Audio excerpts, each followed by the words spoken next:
Good evening, everyone. Good evening. Peace and blessings to everybody. Thank you for joining me on a beautiful Monday night. This is Speaking with Ajani Bakari Talk Show. I'm your host, Ajani Bakari. I come to you live on my YouTube channel as we, discuss three hot topics. Today's topics is going to be just one simple topic, which is really not even, I'm not going to say a simple topic, but just one topic today. Tonight's topic is going to be a tribute to Kevin Samuels, who passed away earlier this week. Kevin Samuels is a social media icon. He's a self-proclaimed life advisor or life consultant. That's what he would say, or image consultant. That was the word used. Excuse me. But tonight we're going to give a tribute to him because he is definitely the king of YouTube as far as Black Twitter works and Black community works. And I felt it was only proper to actually, give some respect due to the man because as much controversy as he caused, he also definitely was a very large figure in a lot of people's lives, whether good or bad, in the last couple of years because of his content and what he did with just in general with podcasts and talk shows such as my show. It cannot be denied. He definitely opened up an avenue which we'll be able to discuss. So that'll be tonight's discussion. But we're going to also talk about the month of May being Haiti Heritage Month, and we're going to talk about Haiti and Haiti's history. As you guys know, I'm Haitian, and we have a lot to talk about when it comes to Haiti and the revolution and Haiti as a nation and Haitian as a culture and as a people in general is definitely something that I love to speak about. Something I'm proud of. So we're gonna discuss that. We're gonna discuss, Haiti Flag Day. So that's gonna be the real topic. We're gonna discuss that shortly before we join up my IG and my Facebook, which we know we'll do that before the show starts. But I gave you guys the special topic to talk about that. So as everybody gets a chance to join in and get a chance to get into the live here, please subscribe, comment, like, hit the ring bell, let people know about the show as I come on every Monday night to bring up good topics. And if you guys have any topics you want to discuss or anybody who wants to have a discussion with me, you're more than free to come and discuss it with me. So again, I want to thank everybody for showing up and giving me your time on a beautiful Monday night as we will be, talking Kevin Samuels and his impact on social media and Black culture in general. And then we'll also talk about Haiti and being that it's Haiti Heritage Month, and we'll talk about Haiti Flag Day also. As you can see, I got on my Haitian shirt, the forefathers of the Haitian Revolution, and basically the forefathers of the nation that became Haiti. So let me see if my Facebook is allowing me to go live this week. So it's definitely a blessing. It's definitely a blessing.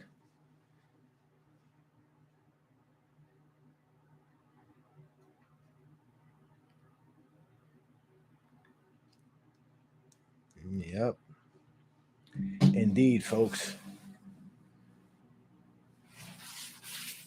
Yeah, but these are the forefathers of the Haitian Revolution. As you see, that's Toussaint right here.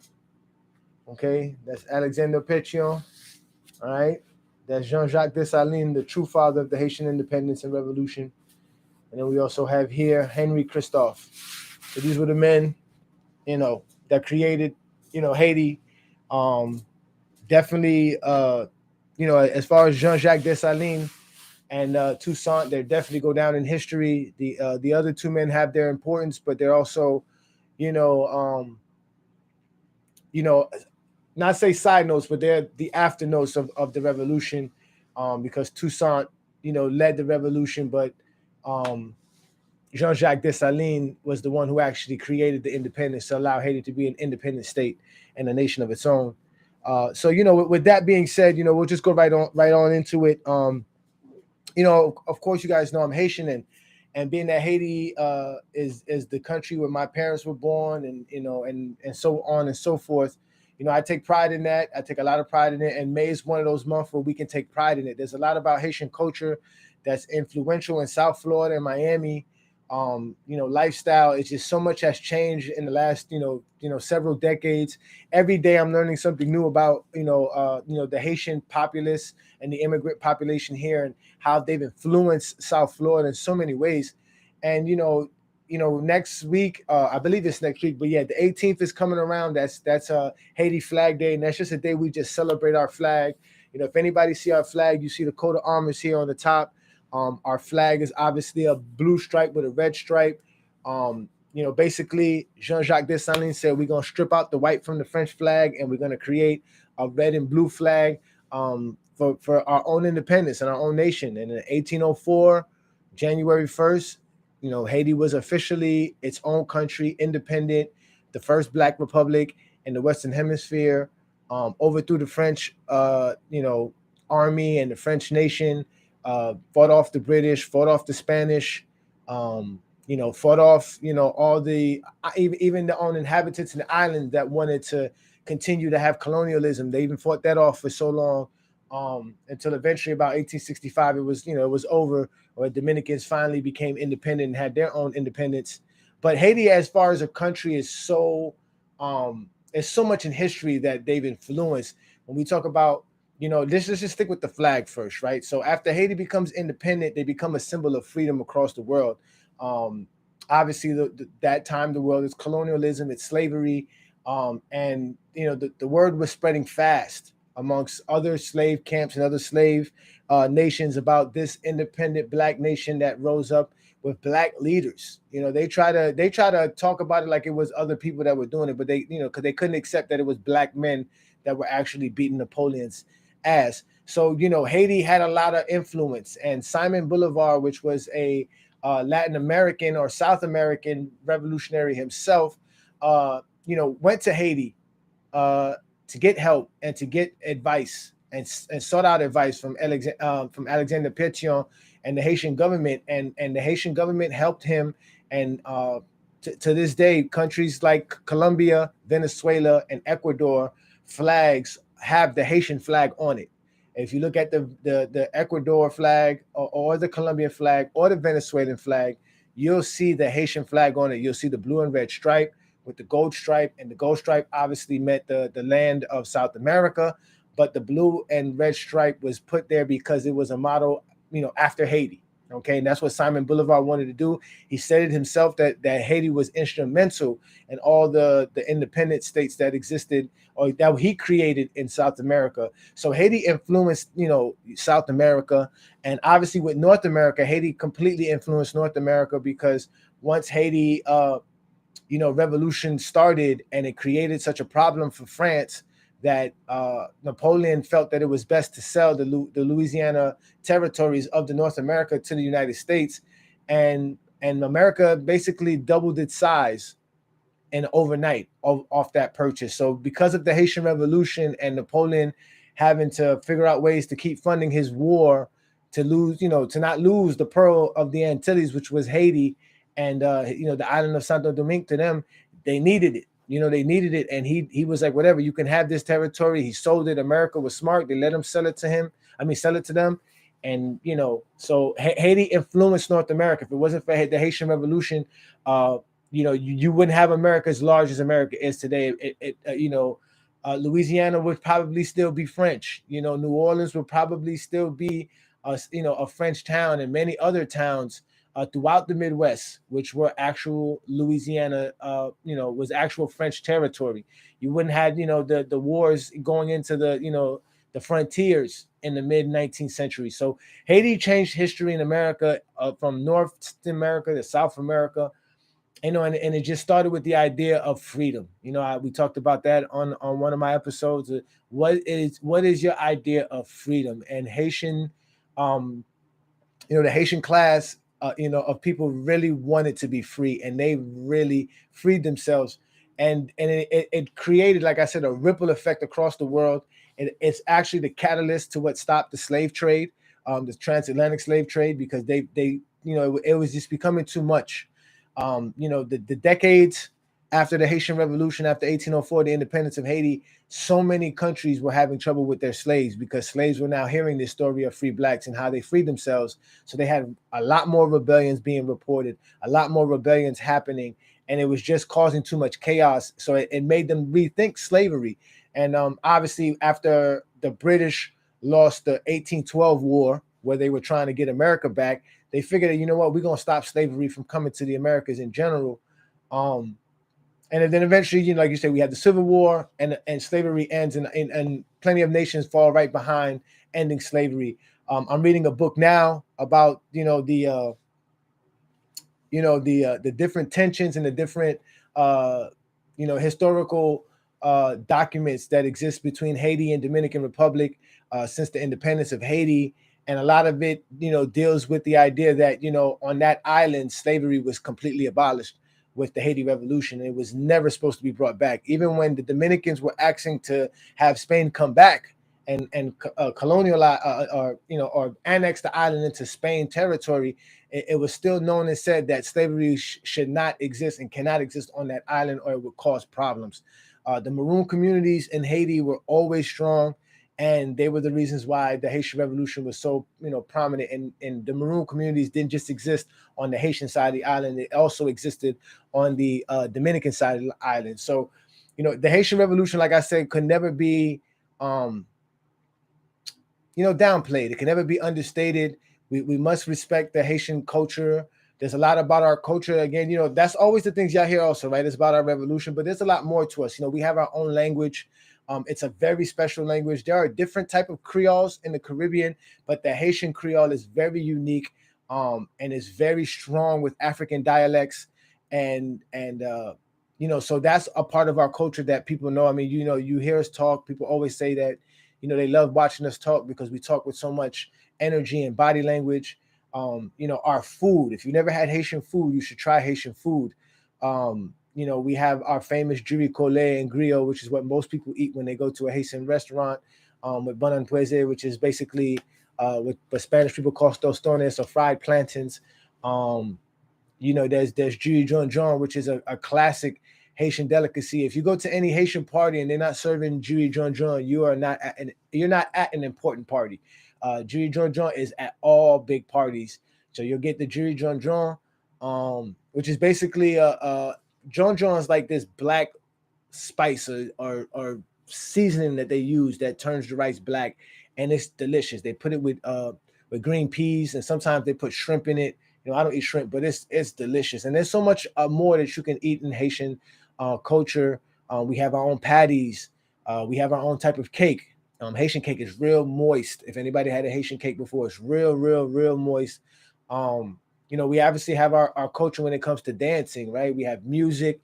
We have our own style of dancing. We have compa. Most Haitians will tell you they're Christian, but we also have, voodoo is a very prominent faith and religion in Haiti. So, like I said, Haitian culture is beautiful from the way we dress. You can almost tell a Haitian from the way they dress as soon as you see a Haitian. So yeah, we are definitely a unique people, and we have a lot to be proud of. And this month is our month. I believe they're also making this. I believe this month is also Asian Heritage Month.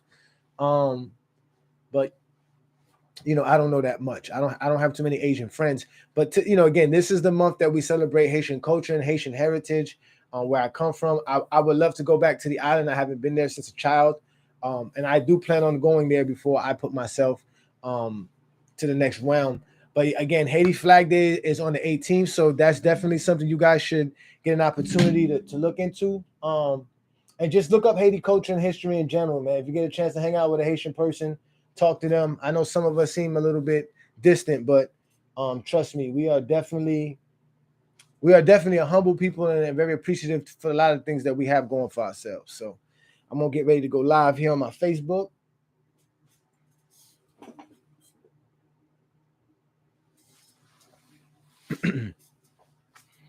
All right, there we go. All right, peace and blessings. Thank you so much for joining me. It's another beautiful Monday night. I'm your host, Ajani Bakari, and this is Speaking with Ajani Bakari Talk Show, as I am live on my YouTube channel. You guys can subscribe, like, comment, share, hit the ring notification. You can also catch me on my IG page, which is speaking_with_Ajani_Bakari, and I'm also on my Facebook. So thank you guys for joining me, as tonight's topic is a very special topic. We're going to be discussing Kevin Samuels and his, impact on social media and Black Twitter and Black culture, because Kevin Samuel is a big figure, and he's gonna go down as a legend when it comes to social media, and especially YouTube. I would call him the king of YouTube for Black folks. He definitely put a mark on everybody, and he passed away this week. So we're gonna definitely talk about that. I'll let some folks on my Facebook and IG come in for a second. And while we'll do that, we'll just give a little quick, moment of silence for Kevin Samuels. And like I said, my deepest sympathies to his fans and his loved ones. May he rest in peace.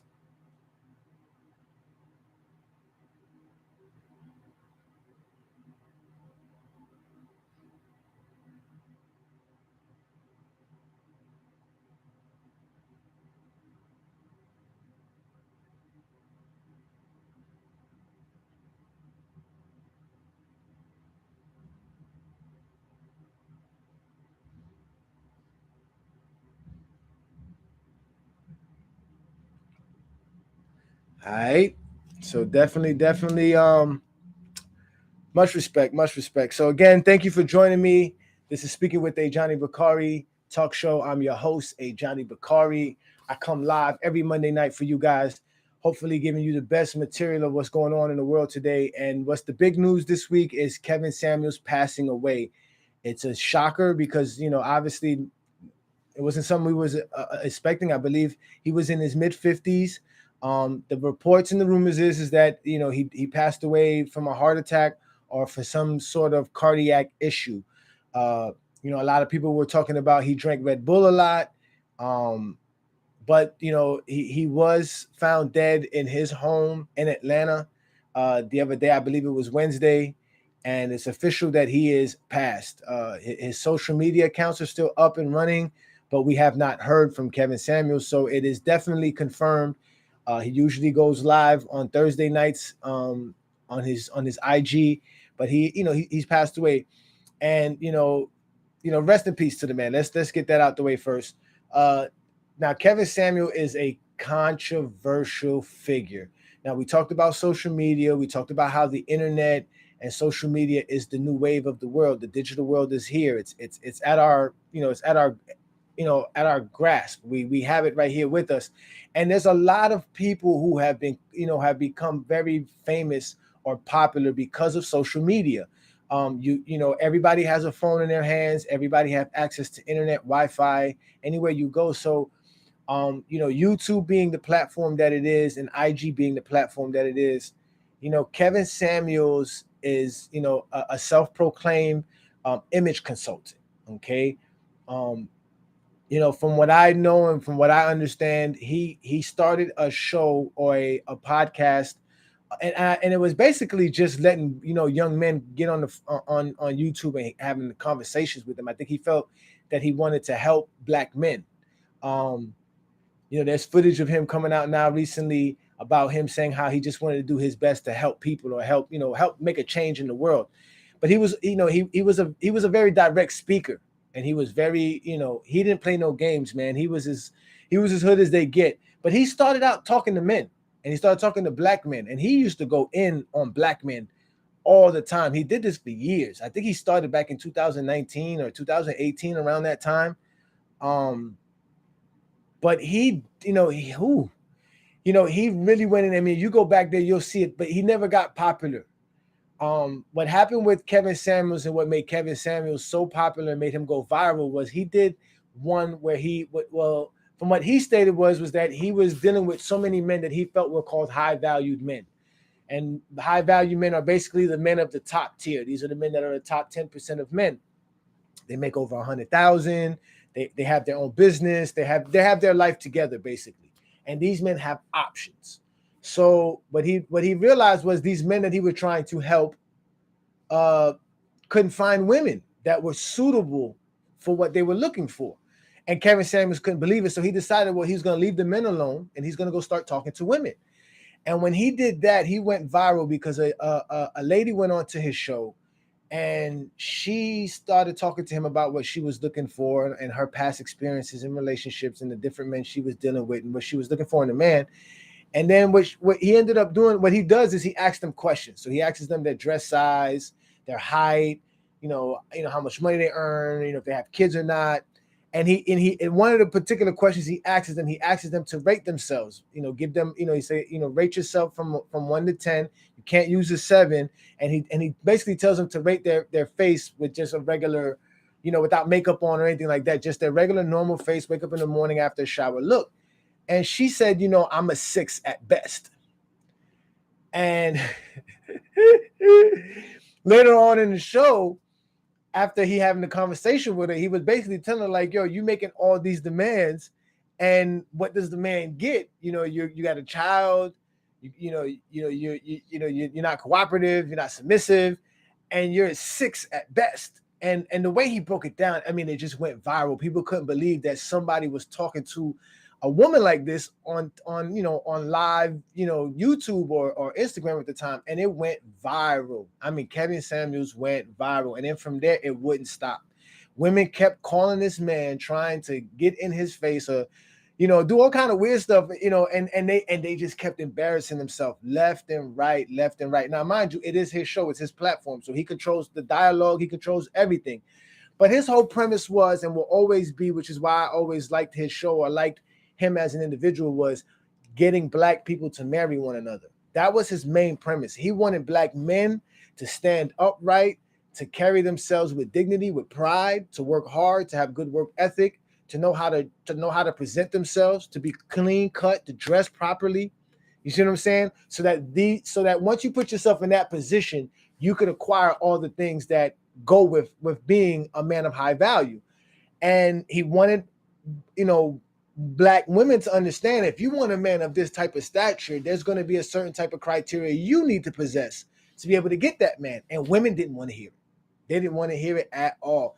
So Kevin Samuels' basically whole premise was letting Black women know that the way they carry themselves was not worthy enough of marriage. And and from there, it just went, left. It's like talking about Beyonce. You can't do it. You can't talk about Black women. You can't hold Black women accountable. It really is something that, and this is why he became the king of YouTube, because it became a topic and a discussion that most people did not want to talk about. Most women are not used to having a man talk to them without him having any type of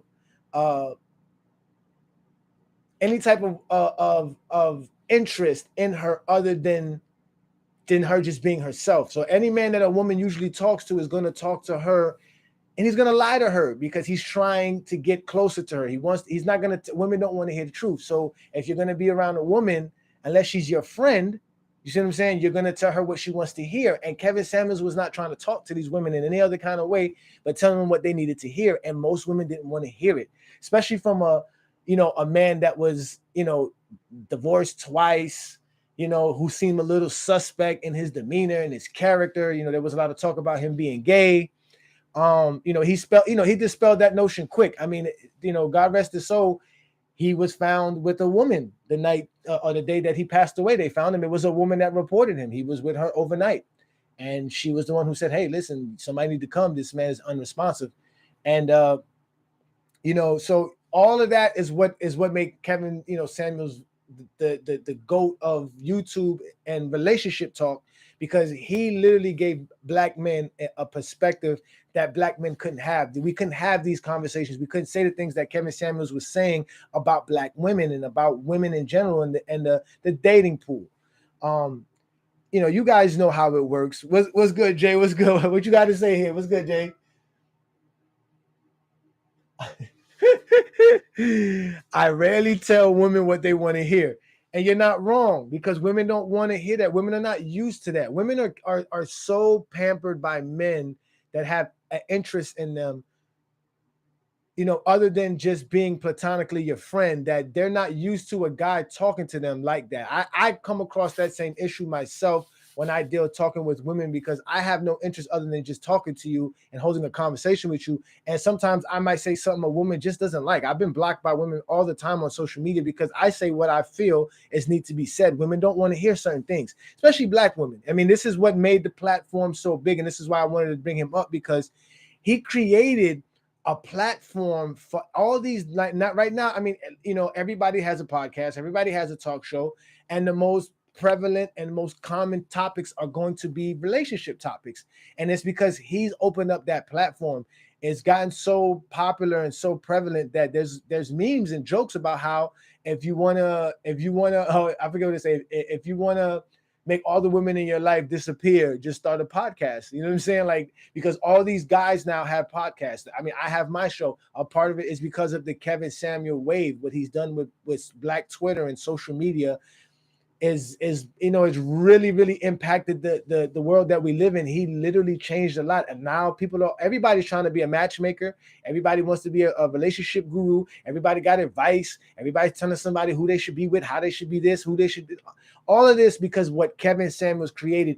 He created such a platform for this discussion that it cannot be understated. He is truly an icon in social media, especially with Black Twitter, because he created a platform. Because as Black men, we don't have a platform to speak and to talk the way we would like to talk, and to behave the way we want to behave without a negative light on it.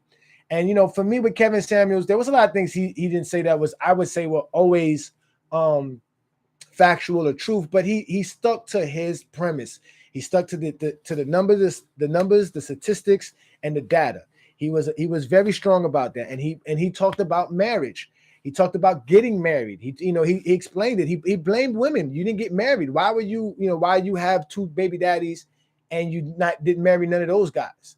Then there would be women that would call up and say that they've been proposed to, they can get married whenever they want to, but they're not married. You know what I'm saying? There were women that were calling up that were actually married and asking for advice on how to leave their husband to go get with the guy that they had previously wanted to be with. I mean, the conversations he had on social media, for me, I used to love it. It was entertaining like crazy. Now, mind you, I don't have 2-3 hours to listen to a show. His show used to be about an hour and a half. But again, he's definitely an icon. He's gonna go down, especially now that he passed away. You know how it is when people pass away. There was some folks that really went in about him. Black women were in heaven talking about him dying. I saw a lot of some cruel jokes, some very insensitive jokes. And then I saw some funny jokes also. But he definitely riled up Black women. Black women just could not take it. He was known as the guy who hate Black women. He hates single mothers. And in reality, it wasn't that he hated these women. It's just that he just did not have time, and he didn't have tolerance. He didn't have no patience for nobody. You were not going to go on his show and think you were going to dictate to him what you was going to say and talk to him in any kind of way. He was going to regulate you. And there's plenty of people, and women liked it because they kept calling his show. They wanted that. They wanted a lot of women that don't have men that could talk to them like that. Even though they didn't probably want to be with Kevin Samuels, it felt good in some way. When we talked about women and their emotions, when they're sad, they want to feel good. They find very odd ways to make themselves feel better, or vice versa. And a lot of women called him up just for the sake of having an argument with the man that was going to put them in their place. I would say that. If I'm wrong, tell me I'm wrong. Peace, Eve. I see you there. Thank you for joining me. Thank you. Like I said, he's a controversial figure. He's a very controversial figure. He wasn't the one that was going to let white supremacy be an excuse for Black men for not achieving. He used to say stuff like, if you're in your mid-20s and you're single with no kids, you should be working 60 hours a week. If not, you're lazy. I don't agree with that, but I understand his premise, right? Because you have to. He used to always say this. He used to always say this. You got to focus like a laser on the outcomes. And he used to say when a woman hit the age 27, she has to the age of 35 to get married and start having kids, because that's when medically, after 35, it's hard for women to get pregnant again. It's hard for them to have children. They have a lot of complications. Not to say they can't. Plenty of women have children after 35. But there's a lot more complications with it. So the prime years for a woman to want to get married and to have those goals is between 27 and 35. And he used to say you have to focus.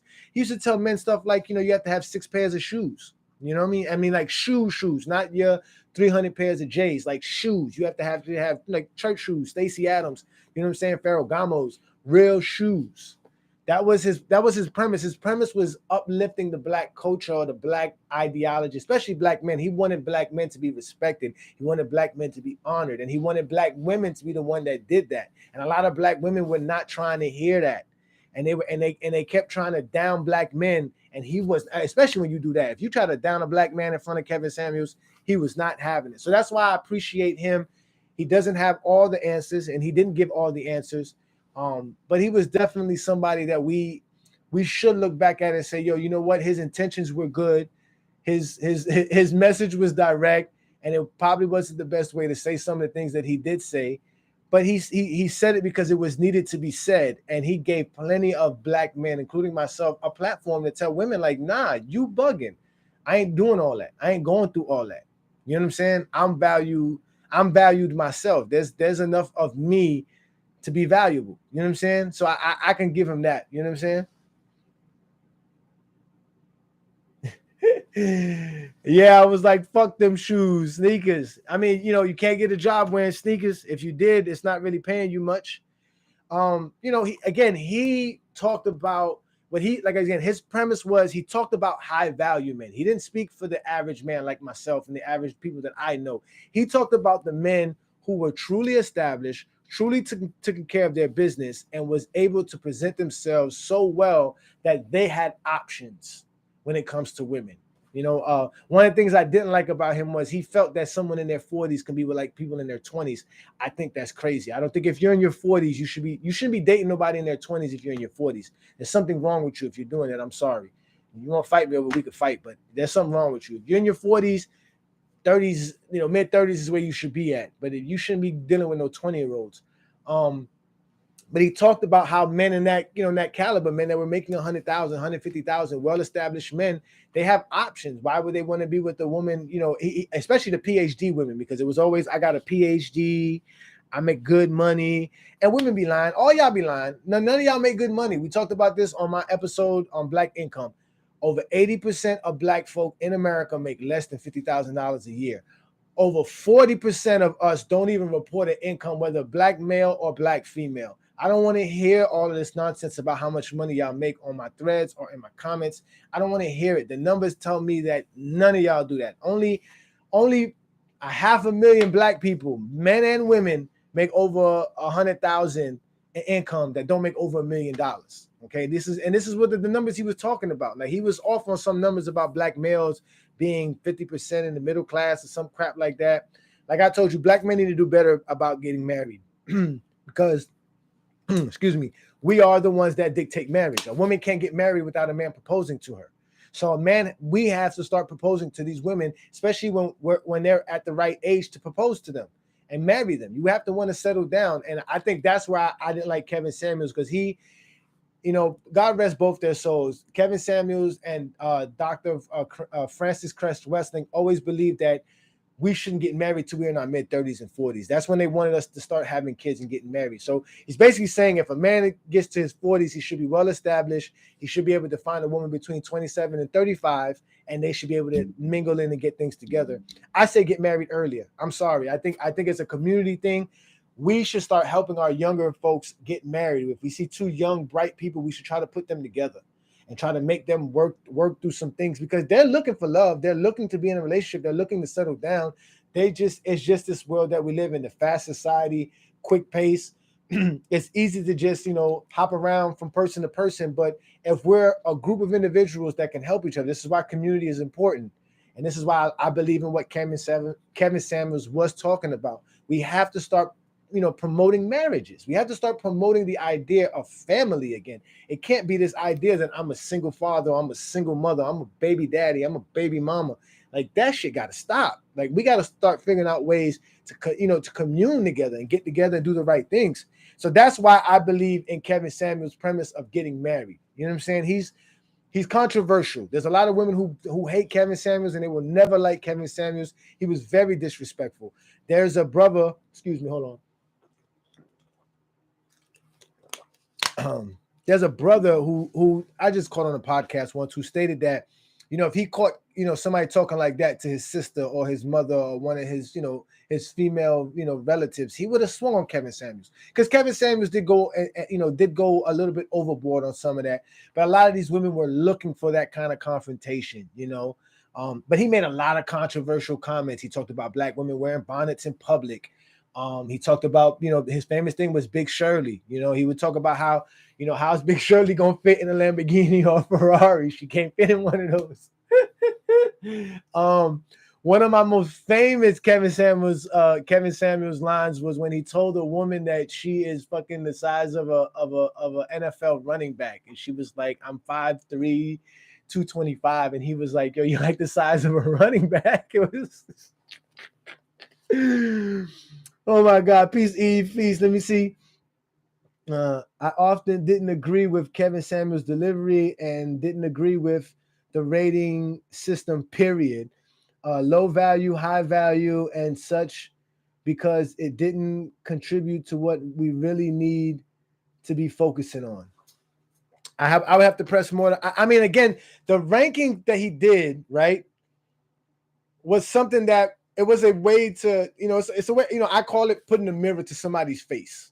You know what I'm saying? Sometimes people don't realize they got, something on their face. They don't realize there's something on their mouth. So sometimes you got to put a mirror to somebody's face so they can really see themselves.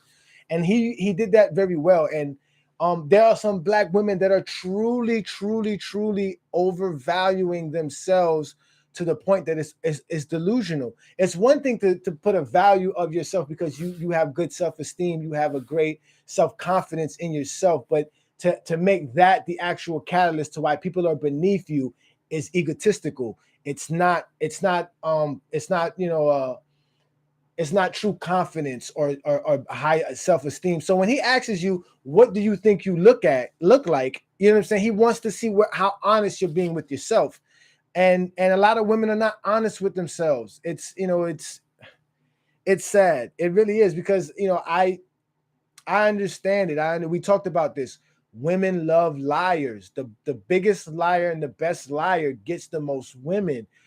We have this idea that we can treat our women as little girls and let them fantasize about everything and live in a fantasy, and then expect them to be grown women and not have fantasies and not live under that same utopia that they did as little girls. It's no different. In fact, Kevin Samuels has really brought to light how immature and how much traumatic issues black folk have, and how truly we have an arrested development as a group of individuals. So when he asks you how you think you look, he wants to see how honest you are with yourself. And if, obviously, if you're going to say you're a 10 and you're not a 10, or you're going to say you're a 9, you're not a 9, he's going to let you know it. And that was the thing that people didn't like, because he didn't let you go with the 7, right? Because the 7 was the common one. You had, if you said you was an 8 and you wasn't pretty, he was going to go in on you. But then if you said you was a 6 and one of a valued man, he's going to say, well, bitch, you only a 6. You can't get no value man being a 6. And that was the part of Kevin Samuels I didn't like either, that he really didn't have solutions for women. He told them, get a dog and die alone. That was his solution for women who didn't want to be. This was his thing. You had to be cooperative, submissive, fit, and nurturing, I believe, was the other one. He really, like he said, no one cares about your degrees. No one cares about how much money you make, which is true, because women really don't spend that much money on their boyfriends unless it's his birthday or something special. So, the amount of money a woman makes really doesn't benefit a man in any kind of way, especially if, we can't even go 50-50, right? So Kevin Samuels really, like I said, he started conversations that needed to be had and needed to be discussed, and we're discussing them still to this day. And like most of the funny memes I've seen, he's up in heaven still saying, you bitches ain't shit. Excuse my language. But we have to do better. Black women have to do better. Black men have to do better. And he put the torch under both of our asses and told us exactly what we needed to do to be able to be successful and congregating and becoming a family unit and a marriage couple. That is my take from Kevin Samuels. I never took anything else other than that. All the other things to me was all entertainment. It was great. And I think even he understood it, because I don't think his intentions was to be as popular as he became. It just is what it was. And he felt that he was doing some good. One little thing I'm going to say about his death is funny is that, supposedly he was with somebody that night, and, he was found in a bed laying with someone, or they were laying together. So if the rumors is true, Kevin Samuels went out, he went out fucking, you know what I'm saying? He went out having sex. So he was coming and going at the same motherfucking time. That's an old Richard Pryor joke if anybody don't know that. You know what I'm saying? But again, the man is definitely an icon, a social media icon, if you want to call it that. Is he up there with the pantheons of like the people on my wall? No, he won't make the Kwanzaa wall. But he would definitely be remembered in the pantheon of social media, the idea of Black Twitter, the idea of relationship gurus, self-proclaimed whatever. Because, this is the thing about social media. People are self-proclaimed entrepreneurs, self-proclaimed therapists, self-proclaimed image consultants, self-proclaimed all kinds of things. I proclaim myself to be a talk show host. Hello. You know what I'm saying? So and this is the new world we live in. Like we said, he gave us a platform. Like I said, he gave us a platform. He gave, especially Black men. Now we can get on and talk about things without looking like Umar Johnson. No disrespect to Umar. Now we don't have to look. Matter of fact, I'm going to tell you, not Umar Johnson. Instead of looking like Young Pharaoh or somebody like that. Now we are, suitable individual. And that's what I liked about him. He was a clean-cut, well-represented individual, a strong Black man. He always talked about Black women. He always talked about Black people. He wanted Black men to marry Black women. He wanted Black women to marry Black men. So, at the end of the day, we have to acknowledge him for that. And if you're not interested in Black folks getting married, then there's something wrong with you. There's nothing wrong with Kevin Samuels. He had a delivery that was definitely unique, and it was his delivery, but it worked for him because it definitely brought the people will. I mean, he started this about a year and a half ago, 2 years ago, and he's over 3 million followers, 4 million followers on IG, and his his subscribers on YouTube is crazy. Even me posting about him the other day when he passed, just by putting him in my hashtags, I got way much more views than I ever thought I would get on other hashtags. So I would say that he's definitely the type of guy that most women actually want to be with. If you saw Kevin Samuels, he was 6'4". He was a tall man, like I said, well dressed, clean cut. He talked about the different colognes you're supposed to have.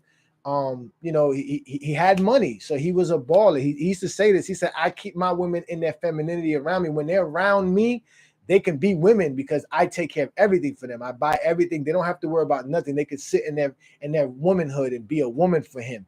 And he didn't care what they did outside of that, because again, he was in his 50s. Once a man get into his 50s and 60s, especially when you're divorced, he's living his life, and he lived his life, man. And again, my deepest sympathies and condolences to his fans and all his loved ones.